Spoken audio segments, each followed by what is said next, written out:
If you want to hear my thoughts on more recent happenings in the NFL, then be sure to check out my all-new channel, JG9 News, where I talk about everything happening in the NFL right now in a completely relaxed, unscripted format. New videos drop daily. And now, on with our feature presentation.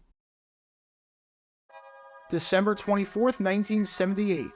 It's Christmas Eve, and we've got a battle in the wildcard round on our hands down in Atlanta Fulton County Stadium between the Philadelphia Eagles and the Atlanta Falcons. For both of these bird teams, the stakes cannot be any higher. For Atlanta, this is their first playoff game in franchise history, while for Philadelphia, this is their first playoff game since the 1960 NFL Championship, as head coach Dick Vermeil managed to turn around a team that was a perennial laughingstock throughout the first half of the 1970s and somehow turned them into a contender. The bad news for the Eagles is that they've somehow managed to blow a 13-0 fourth quarter lead, and now find themselves trailing 14-13 with 17 seconds left in the contest. The good news, though, is that they find themselves at Atlanta's 17-yard line, ready to try a 34-yard field goal. If kicker Mike McKell can drill this absolute chip shot, then the Eagles will be moving on to the divisional round of the playoffs, and will have their first playoff win in nearly 2 decades. If he can't, then their season is over in heartbreaking fashion. The end result? Well, just watch it and you'll know. It's good. No, it isn't. No good. I thought it was good. It's no good. Complete shank. Not even remotely close. From 34 yards out, and that kick was a complete and utter joke. The Achilles heel for Philadelphia all season in 1978, bar none, was their kicking game. They had a lot of issues that year, but their kicking game was number one. Between McKell and their other kicker, Nick Mickemeyer, if we include the playoffs, the Eagles, as a team, went just 8 for 19 on field goals, and didn't hit a single field goal from 40-plus yards out. I don't think I need to tell you that when you're hitting on just 42% of your kicks on the season, that's atrocious. And especially when anything from outside the red zone is impossible, it's actually kind of a miracle that the Eagles made the playoffs in the first place. Here's a chart showing every team and how good or bad they were at kicking the football during that 1978 season. And I'm including the playoffs for the Eagles. The Eagles are dead last, and it's not even close. That 42.1% mark, that bottom bar of the chart, that is incredibly ominous. It's what stopped the Eagles from beating the Minnesota Vikings in Week 14, as the team lost 28-27 on a missed extra point in the second half.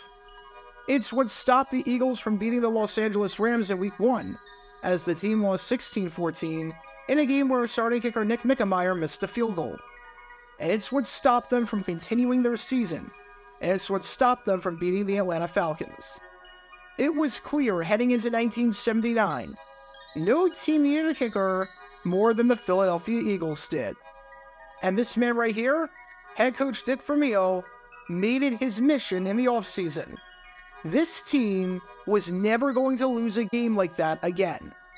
Our kicker was not going to be the reason that we got eliminated from the playoffs. Our kicker was not going to be the reason we sat at home for the conference championship and the Super Bowl. Our kicker was not going to be the reason that this ship sinks. But little did he know. Little did Vermeil have any idea as to what was about to happen next. It's one thing to have a bad player. It's one thing to have a player that just outright stinks and that is a liability, like every kicker on the Eagles in 1978. But it's another thing to have a player who completely disobeys your orders. It's another thing to have a completely defiant player. A player who thinks he knows more than you and your wisdom and expertise. And a player who will take a my way or the highway approach, even if it comes at the detriment of the team and their chances of ultimately winning the game. We all know that the Eagles got eliminated from the playoffs in 1978 because of poor kicking. But you might not know that this also happened the following year in 1979, albeit in a very different way. Because to end the 1979 season, when the Philadelphia Eagles play the Tampa Bay Buccaneers in the divisional round of the playoffs, a drama, a controversy, and a spat, whatever you want to call it, emerged that left everyone speechless and stunned, and that more than 4 decades later deserves a really deep, in-depth dive. The Eagles have played a lot of playoff games over their franchise's storied history, and a lot of them have produced drama and controversy, and a lot of them have not gone their way. But of all the games, and of all the moments, this is the story behind what has to be, considering the circumstances, the craziest playoff controversy in the over 90-year history of the Philadelphia Eagles franchise.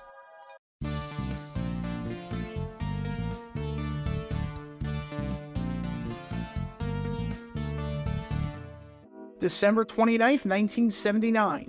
It's the divisional round of the playoffs, and we're down at Tampa Stadium for this NFC battle between the Philadelphia Eagles and the Tampa Bay Buccaneers.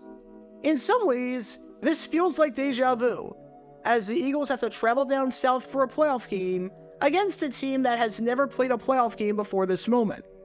However, for this game right here, the Eagles are a much better team. Let's be honest, the 1978 Eagles had no business being in the playoffs, especially with their kicking game. They finished the season with a 9-7 record, which is pretty mediocre. And I know that you can play the would've, should've, could've game, and a lot of teams can say that if their close wins were losses, then they'd be worse, and if their close losses were wins, then they'd be better. But there are some moments where you can absolutely do that, and not have it seem like some crazy hypothetical, and like you're a hypocrite. This is one of those, because one of the 9 wins that the Eagles had in 1978 was that famous miracle at the Meadowlands. If the Giants just take a knee and go down, instead of trying to run a play for some reason, so if the Giants do what literally every other team does and line up in victory formation, the Eagles lose. They're 8-8, and they miss the playoffs. The 1979 Eagles, though? This game right here that they're playing in? They belong. They absolutely belong. This was an 11-5 team that at one point in the season snapped the 12-game winning streak of the defending Super Bowl champion Pittsburgh Steelers, which you can learn more about by clicking the card in the upper right corner. This was a team that was entering the playoffs as one of the hottest teams in football, having won 5 of their last 6. This was a team that was in the top half of the league in just about every major offensive and defensive category. And this was a team that showed their weight in the wildcard round against the Chicago Bears, when they won 27-17, thanks to a dominant defensive performance, where Bears quarterback Mike Phipps went just 13 for 30, completing less than 50% of his passes with no touchdowns, 2 interceptions, and a passer rating of 30.1, which is worse than if he did nothing but spike the ball into the ground on every single play. Bottom line, the Eagles were a good team, and there were many reasons why the Eagles were such a darn good football team in 1979. But perhaps the most notable of the bunch, especially considering how the previous season ended, was this man right here, their brand new kicker, a man by the name of Tony Franklin. Like I said before, after how disastrous 1978 was from a kicking standpoint all season long, especially in that infamous playoff loss to Atlanta, the Eagles were dead set on making sure that they have the kicking game shored up for the brand new season. And that meant spending a 3rd-round draft pick on this man, Tony Franklin. Drafting a kicker that high might seem insane, and you might be right. The Eagles had never drafted a kicker that high before in franchise history, and to this day, still have not. The last time they even did something remotely similar at the time, when they drafted Happy Feller in the 4th round of the 1971 NFL Draft, he lasted 1 season there, hitting just 30% of his field goals, and was widely regarded as one of the worst kickers in NFL history. But the Eagles, simply put, love this kid, and it's not hard to see why. By the time that Franklin left college at Texas A&M, he might have been the greatest collegiate kicker of all time. Basically, any record that a kicker could hold, and he had it. Most career field goals? He had that record with 56. Most career field goals of 50-plus yards? He had that record with 16. Most career points? He had that record with 291. In total, Franklin broke a whopping 18 records, and that doesn't even include the fact that he became the first and to date only kicker to make 2 field goals of 60-plus yards in a game. For some kickers, carrying their collegiate success to the NFL is a tough adjustment. Look at all the kickers that flame out after being high draft picks, like Roberto Aguayo and Chad Ryland, even though they were high picks for a reason. Tony Franklin, at least to start off his rookie season in 1979, was definitely not one of them. Because when Franklin came onto the scene, as you're able to tell, he was already one of the best kickers in the NFL. On kicks from inside 40 yards, the average kicker in the NFL in 1979 hit 75% of the time. Tony Franklin hit 93% of the time, going 13 for 14 from that range. On kicks from 40 to 49 yards, the average kicker in the NFL in 1979 hit 38% of the time, going just 42 for 109. It was a complete crapshoot. If you were outside the red zone, it was about a coin flip's chance, even worse. Tony Franklin hit 70% of the time, going 7 for 10, being about 2 times better than the average kicker in the league from that range. And on kicks from 50 to 59 yards, the average kicker in the NFL in 1979 hit just 33% of the time, going 14 for 32.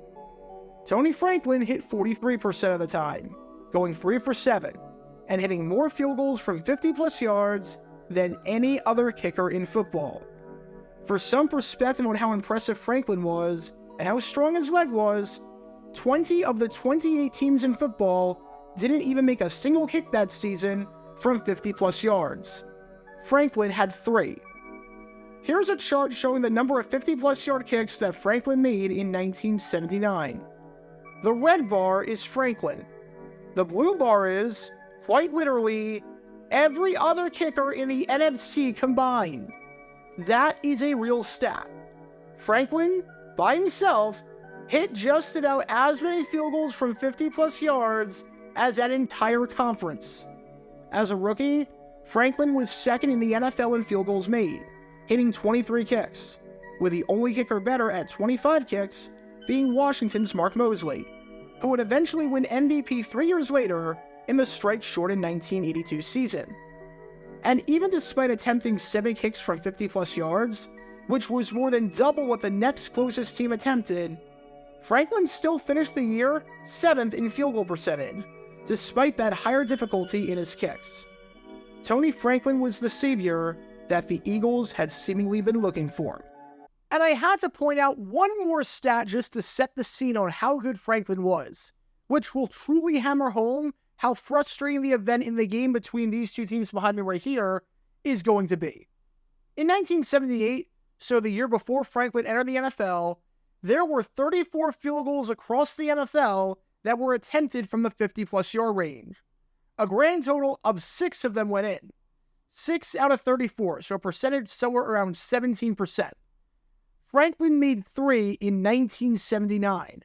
So if he played in the NFL the previous year, and you picked a random kick from 50-plus yards out that split the uprights, there's a 1 in 3 chance across the entire league that that kick would have been Franklin's. He really was on another level. But aside from the great kicks, and aside from his weird style, kicking off barefoot and being one of the last to ever do this, what's particularly notable about Franklin is the fact that he had quite the attitude to him. Many kickers are these reserved, laid-back kind of people. They're almost known as flakes. Tony Franklin was not one of them. You can call it confidence. You can call it arrogance. You can call it cockiness. You can call it whatever you want. Point is, Franklin was not like other kickers in this league. When he came on the scene, he knew he was talented, and he wasn't afraid to show it. At one point in training camp, he took a kickoff at the 35-yard line and hit the goalpost with it. Remember, this was an Eagles team that didn't make a single kick from 40-plus yards in 1978. And here was Franklin reaching the goalpost on a kickoff from his own 35-yard line. Dick Vermeil even said that he had never seen anything like that before. As Franklin said on this, "I'm not cocky. All I know is I have confidence." There was a story before the draft about how Franklin was kicking off on a tee from the 34-yard line, as in his own 34-yard line, and he bet a coach $10 that he could make the kick. Franklin proceeded to drill it, and then he did it again. During a Monday Night Football game against the Dallas Cowboys, with his Eagles leading at 14-7, he begged his coach to let him try a 59-yard field goal with 30 seconds left in the first half, even though this would have been the second longest kick in NFL history, even though this was thought of as impossible, and even though a miss would have given the Cowboys the ball at midfield with an unnecessary chance to score. As Vermeil said, "Tony told me he could make it, so I told him, okay, so go do it." Franklin drilled it, with Cowboys head coach Tom Landry admitting after the fact that the kick changed the game and took the wind out of his team's sails. As Franklin said on his attitude, "A player's gotta feel he's got confidence." And this even meant, on occasion, defying orders if he had a feeling that his way was the right way. If he knew he could do something, he was gonna do it, even if it was the complete opposite of what the coaching staff told him to do, and even if it was the complete opposite of what the coaching staff wanted. Case in point, the wildcard round against the Chicago Bears just 1 week before the game in our story against Tampa. Here's the situation. After Franklin hit an extra point, following a 29-yard touchdown pass by Ron Jaworski to Harold Carmichael, the game was tied at 17 apiece. Franklin got clear instructions from his coaching staff to kick it off to the left side of the field, because that was the way that the coverage was lined up. Kick it deep and to the left, and play good coverage on the play. But Franklin didn't like that play. He thought he knew better.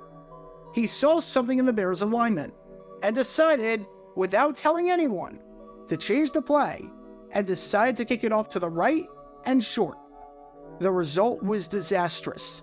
The Bears got a great return, which isn't surprising, seeing as no one was on that side of the field for the Eagles initially. They had no idea they were supposed to be there, and the Bears started the drive near midfield at the 43-yard line. This wasn't a mistake or a miskick by Franklin. This was a deliberate choice to call that play. Vermeil was furious at him, and an unidentified special teams player shouted at him on the sidelines immediately afterwards, furious about why Franklin just did that. At least as a rookie, that was Tony Franklin for you. Extremely talented, but maybe too talented for his own good. And a kicker with a big foot, but an even bigger head. Which takes us to the game in question, the NFC Divisional Round showdown against Tampa Bay. By this point in the contest, the Eagles find themselves down 24-10, with time running out for them to mount a comeback. They put themselves in a little bit of a hole after falling behind 17-0 in the first half, and have had to play from behind ever since, not helped by the fact that through 3 quarters, the Buccaneers had more than double the first downs that the Eagles had. But thanks to some strong defense on the last few drives, including a near-perfect defensive half in the second half outside of 1 touchdown drive, the Eagles were clawing their way back into this contest. They were not going down without a fight just yet. And after Ron Jaworski hit Harold Carmichael for a 37-yard touchdown pass, with Tony Franklin stepping in on the extra point and nailing it, the Eagles were now only down 24-17. It wasn't pretty, but it was a 1-score game. The Eagles were right back in this thing, and they absolutely had a chance to go on the road, take this one, and advance to the NFC Championship. With 3 minutes left, all they needed here was a good kickoff. All they needed was for the man of the hour, none other than Tony Franklin, to deliver the goods and do his job. What Tony Franklin did next, though, well...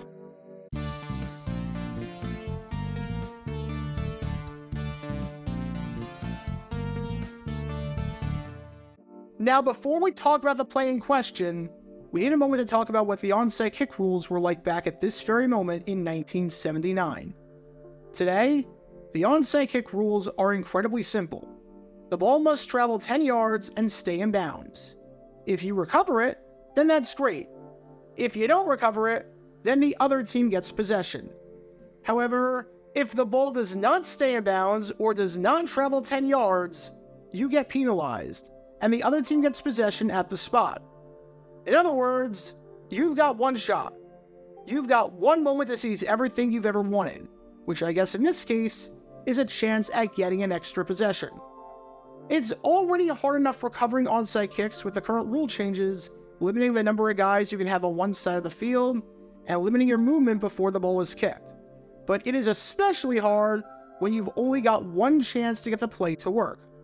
But still, it makes a ton of sense. You don't get do-overs in other sports. If you hit a bad shot in golf, you don't get a mulligan. If you shoot an air ball in basketball, you don't get to redo the shot. If you serve in volleyball and the ball doesn't go over the net, you don't get to redo the serve. That's part of the beauty of sports. What's done is done. You don't get to do things over and hit a rewind button and get to play everything over again. In 1979, though, that was not the case.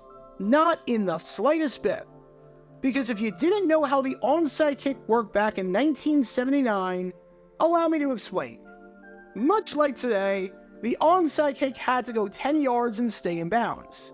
However, the caveat was after the ball went out of bounds, or the kick did not travel 10 yards, possession did not automatically go to the opposing team. The kicking team was assessed a 5-yard penalty, so they'd be kicking off from the 30-yard line instead of the 35-yard line. But they would get to do the kick over again. In other words, you got a do-over. You didn't just get a do-over, you got unlimited do-overs. It wasn't until 1984 that you only got one do-over. At the time of this game in 1979, theoretically, you could do an onside kick over and over and over again. The game never technically had to end.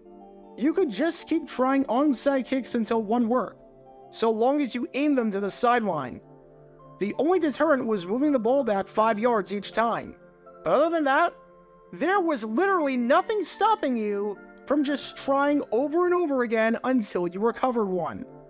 Obviously, this rule is incredibly stupid, and it leads to some insane loopholes that would absolutely be exploited today. For example, if you're down inside the 2-minute warning and have no timeouts, you could just keep doing this, because the yard line isn't a deterrent at all, since if you give the ball back to the opposition, no matter what yard line they're at, it doesn't matter. They'll just take a knee and the game is over. Or if the game is a shootout, and you don't trust your defense at all, and let's say there's 3 minutes left in the game and you're up by 2 points, you just try nothing but onside kicks. And if you get it, great. And if not, the opposition is already so far down the field that you're guaranteed to get the ball back, because they'll run out of available real estate. Bottom line, there were a lot of stupid rules in football over the years, and this was up there with one of the stupidest. But that's the way of the game in 1979. That's what we're dealing with here. And I bring that up because with the Eagles down 24-17, and with 3:25 left in the contest, head coach Dick Vermeil was about to use this rule to his advantage.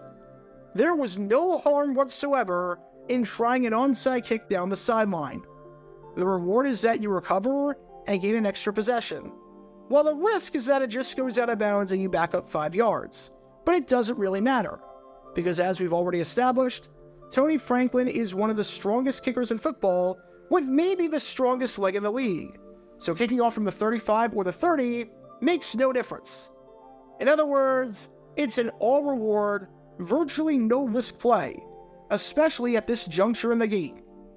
So Vermeil told Franklin to try the first onside kick. We'll try and get an extra possession right here. We'll try and make this work, and not make our defense go back on the field.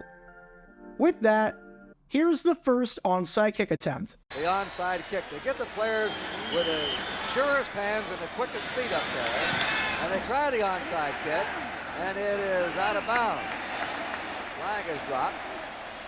They're trying to loop it up in the air, and going down there was Fitzke, a wide receiver, trying to catch it in the air before it went out of bounds. Has to go 10 yards or more. And they'll bring it back and kick it from the 30-yard line. Honestly, that's a pretty good attempt. It looked like the play was drawn up to perfection. Franklin did everything he had to do. He got a good bounce and put it down the sidelines. The play seemed to be to onside kick it, have number 81, Scott Fitzke, bat it back in bounds by getting a fingertip on it, and then have number 24, the rookie defensive back, Henry Monroe, field the ball. This play seemed entirely by design, as though it was drawn up like an inbound play. The Eagles had the numbers here too to pull this off. It just didn't work out. Just a bit too far out in front of Fitzke to tip this ball back in bounds and bat it in for Monroe, even though everyone was in position. Well, that stinks. 5-yard penalty, and now the Eagles are moving back to the 30-yard line, where they will have the chance to try it again. But Dick Vermeil's instructions were pretty clear. We're going to try the onside kick on the first try, but if it doesn't work, we're just going to kick it off deep the second time, especially since Franklin can reach the end zone from that spot either way. It's almost like if a team faces 2nd and 1 and they take a home run shot. They have it down to play with, and they can afford to try something and see if it's there. But if it doesn't work out and it becomes 3rd and 1, you can just run the ball and get the first down that way. We'll try and get the onside kick, but if it doesn't work, we'll just kick it off deep and play defense, which is especially true when you realize that Philly's defense, after falling behind 17-0 early in the game, hadn't played poorly at all. Tampa Bay had only scored on 1 possession over the last 2 hours of real time.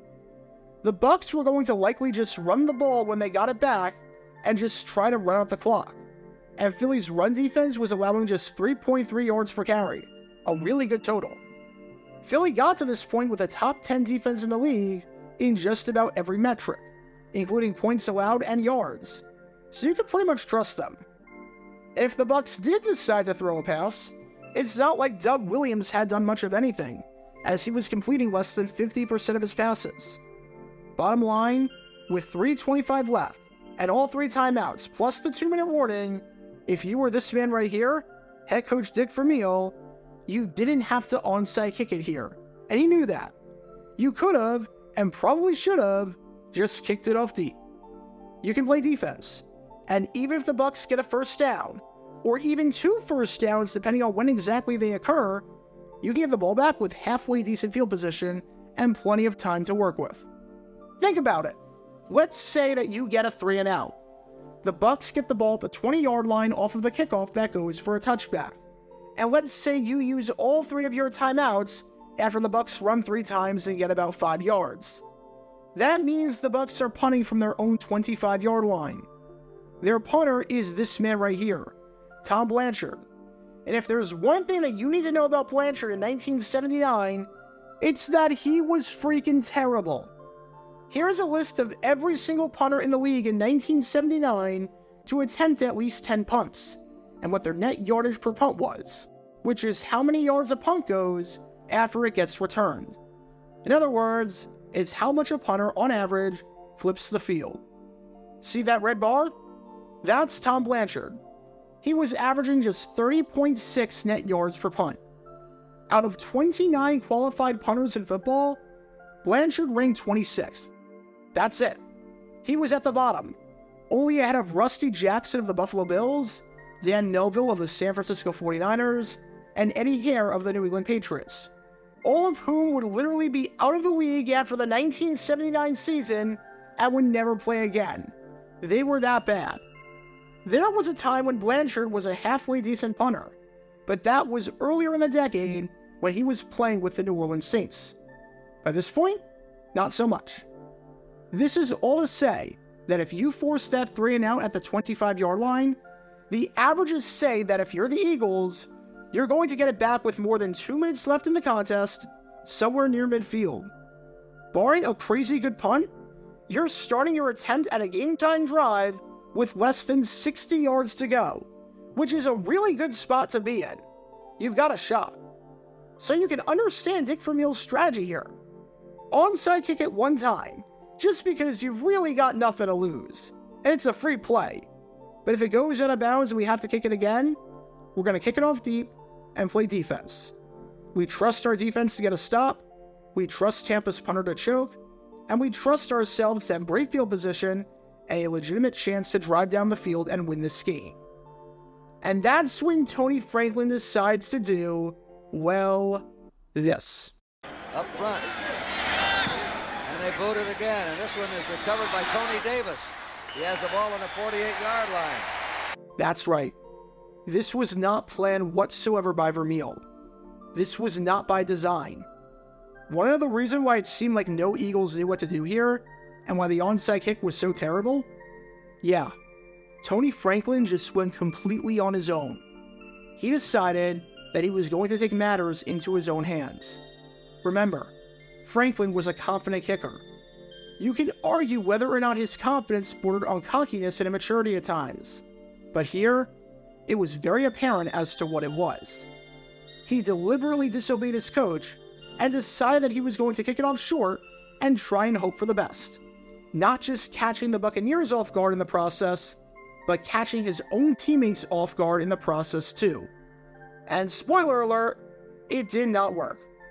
Unless you're trying an onside kick as a kicker, where you're dribbling it to yourself over the middle of the field, so you are literally the only one that has to do anything, I think it goes without saying that an onside kick attempt, where no one knows what the plan is, will not work out the way you think it will, assuming that you think this will be successful. Dick Vermeil's intuition was right, because guess what happened next? The Eagles' defense forced a 3-and-out after stopping Ricky Bell on 3 straight rushing attempts, and they forced the Buccaneers to punt the ball on the right side of the 2-minute warning. But instead of the Eagles starting the drive near midfield, where they would have started in all likelihood if they kicked it off deep, they were starting this drive from inside their own 20-yard line.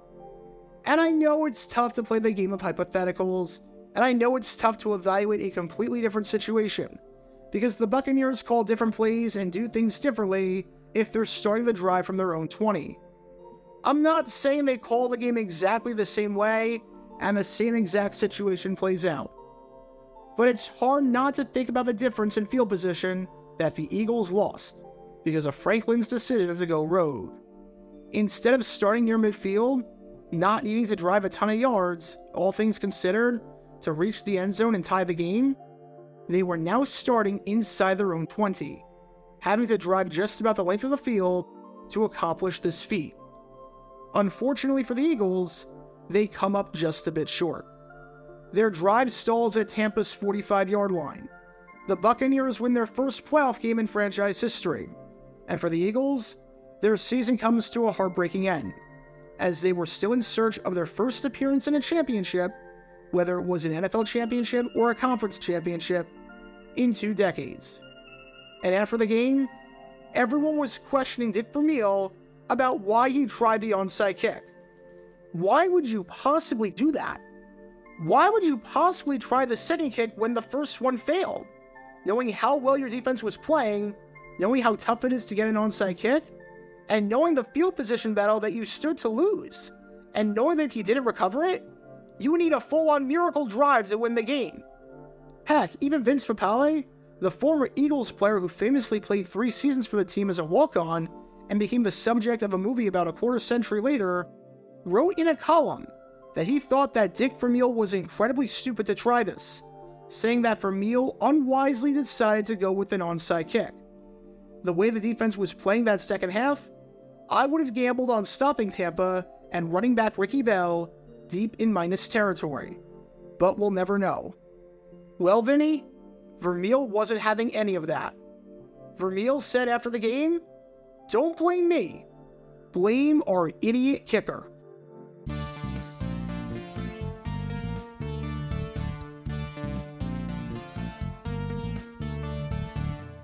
There was no way that Dick Vermeil was going to take the fall for something that he didn't do.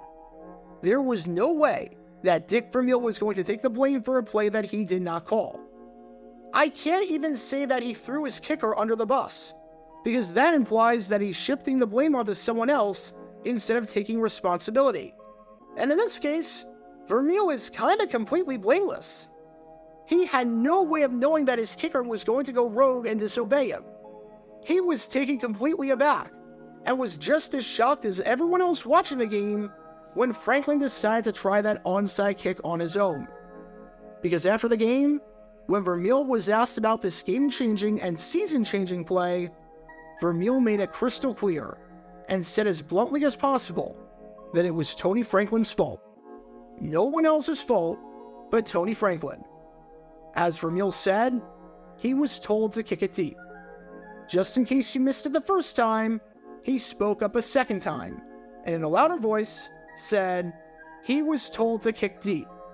He was going to win the game by doing his own individual thing, and it's a mistake on his part, and that part of Tony Franklin's gotta grow up.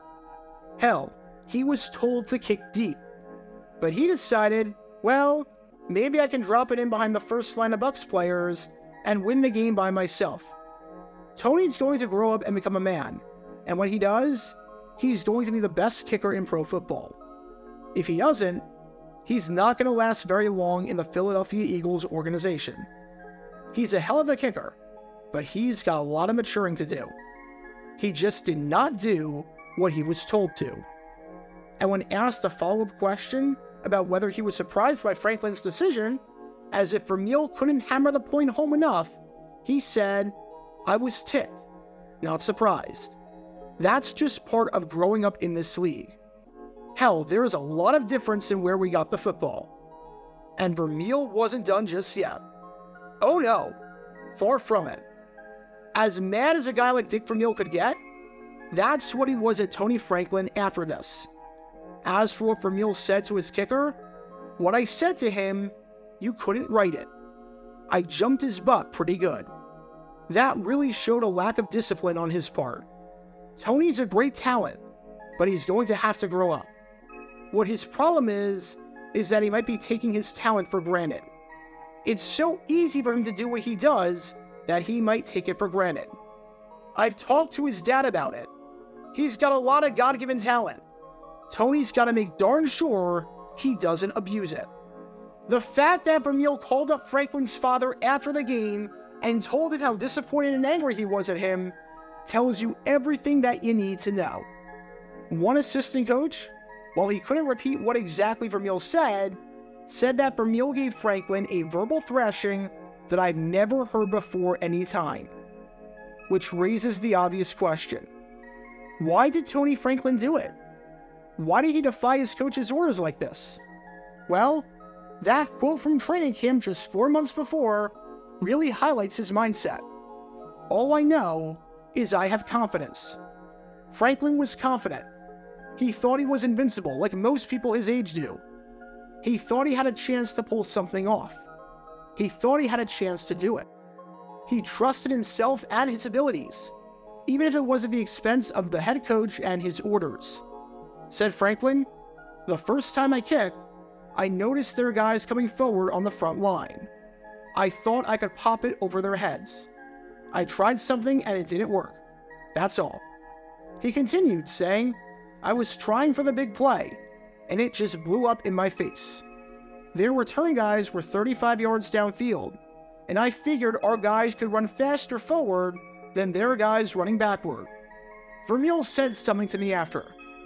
But the crazy part about Franklin's logic here is that he did it because he thought his guys could run faster than Tampa's. But none of the guys knew where they were running to, because he didn't tell them. He did this all on his own.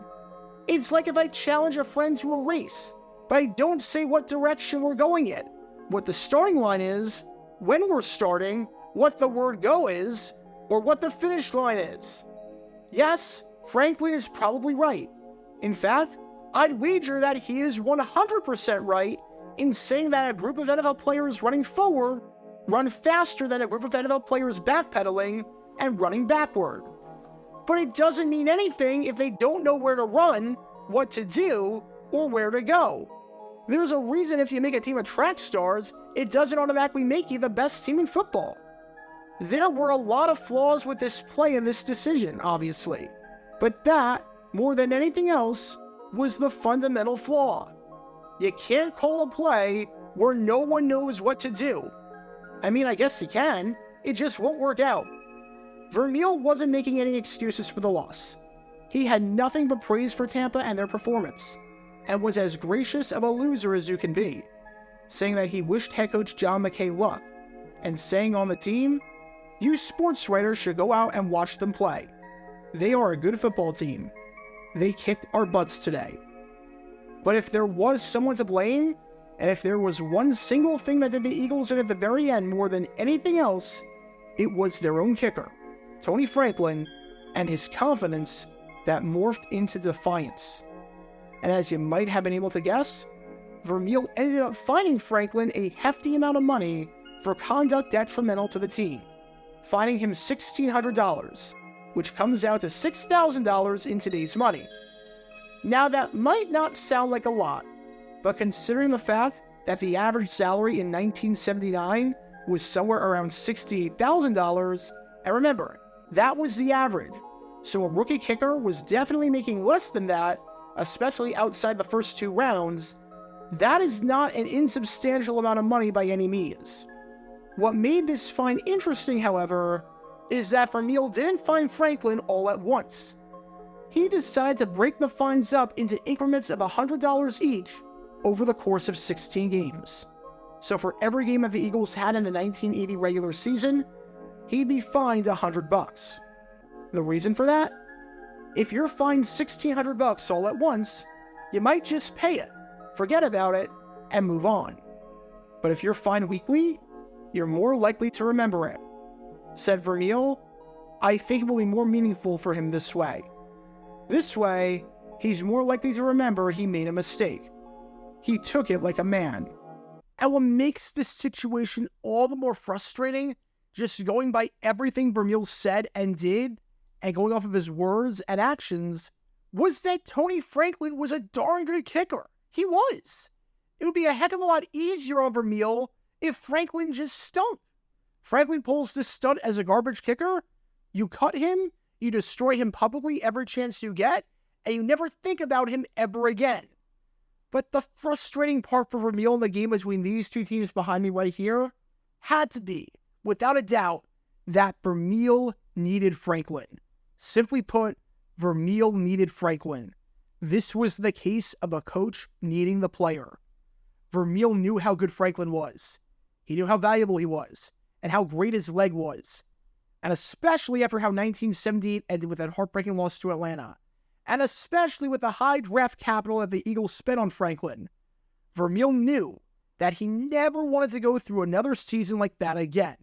And it meant taking the good, which was really good in terms of how strong his leg was and his accuracy, with the bad, which was obviously really bad in terms of being defiant and disobeying your orders and being a complete wild card that you never knew what you were going to get. It was just a tricky situation and a really bizarre dynamic. Now, to be fair to Franklin, he owned up to his mistake, however bad it was, and he ended up having a pretty lengthy and successful career in the NFL, playing all the way until the 1988 season with teams like the Eagles, Patriots, and Dolphins. He played a decade in the NFL, so he obviously did something right and matured a lot. Up until Vermeil's first retirement following the 1982 season, Franklin was the kicker for the team, so Franklin was successfully able to get out of Vermeil's doghouse. In 1984, when he joined the New England Patriots, he finished the year 6th in field goal percentage by hitting over 78.5% of his kicks. He followed that up in 1985 with a season where he hit 80% of his tries and played a big part in guiding the Patriots to their first Super Bowl appearance in franchise history, where they made it to Super Bowl 20 before losing to the Chicago Bears. And in 1986, he followed that up with a season where he finished inside the top 5 of the league in field goal percentage and led the league by hitting 32 field goals. For his efforts that season, not only was Franklin named an AP second-team All-Pro, but he was also named a Pro Bowler for the first time in his career. The only kicker ranked better than him according to the Associated Press was a 26-year-old kicker on the New Orleans Saints by the name of Morton Anderson, and he would eventually make it to the Pro Football Hall of Fame. So, not bad company to be in by any means. You could not deny it. Tony Franklin was an insanely talented and gifted kicker, and truly was one of a kind in a lot of ways, which is what made the onside kick all the more frustrating. The man had a natural, God-given ability to kick a football. There's a reason that the man, at his peak, was one of the top kickers in the league. But he definitely felt a bit too highly of himself and a bit too confident in himself on that fateful day in 1979, and it cost the Eagles their season in the process. Because on that day, after he made that decision and decided to disobey his coach like that, it's safe to say that Tony did not make Dick Vermeil and the Eagles feel good. Get your official Jaguar Gear 9 merchandise by going to jj9shop.com, and be sure to like and subscribe, as it really helps the channel out a lot. Join me every Wednesday night where we'll play NFL Trivia for cash prizes at 9 p.m. Eastern over on Twitch. To learn more about the history of college football, subscribe to Jaguar Gator 8. To learn more about the history of Major League Baseball, subscribe to Jaguar Gator 7. Also, special thanks to all of our Patreon supporters for helping out the channel. Your support is greatly appreciated. See how you can become a patron and request future video topics in the description below.